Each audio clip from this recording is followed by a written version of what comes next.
యాదగిరిగుట్టలో చాత్రోన్ కి గూంజ్ కార్యక్రమాన్ని ప్రభుత్వ విప్ బీర్ల ఐలయ్య నిర్వహించారు.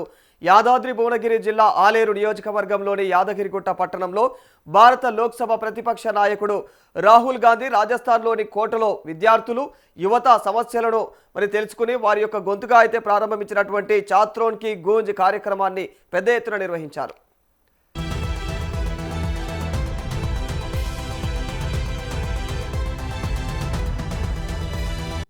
విద్యార్థులు యువత ఎదుర్కొంటున్నటువంటి సమస్యలను దేశవ్యాప్తంగా కూడా వెలుగులోకి తీసుకురావడమే చాత్రోన్ కి గూంజ్ కార్యక్రమం ముఖ్య ఉద్దేశమని తెలిపారు. నాణ్యమైన విద్య, పారదర్శకమైనటువంటి పరీక్షల వ్యవస్థ, ఉద్యోగాల భర్తీ, యువతకు సమాన అవకాశాలు కల్పించడం కోసమైతే కాంగ్రెస్ పార్టీ ఎల్లప్పుడూ కూడా కట్టుబడి ఉంటుందని తెలియజేశారు. విద్యార్థుల భవిష్యత్తుతో ఆటలాడేటువంటి విధానాలను కాంగ్రెస్ పార్టీ తీవ్రంగా వ్యతిరేకిస్తుందని, యువత ఆశయాలకు అండగా నిలవడం తమ యొక్క బాధ్యత అని పేర్కొన్నారు.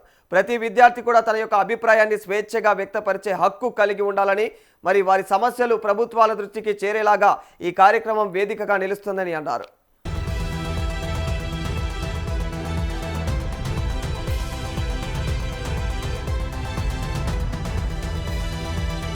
వేలాది మంది యువత విద్యార్థులు ఉత్సాహంగా పాల్గొని తమ యొక్క సమస్యలు, అభిప్రాయాలు, ఆకాంక్షలను వెల్లడించారు.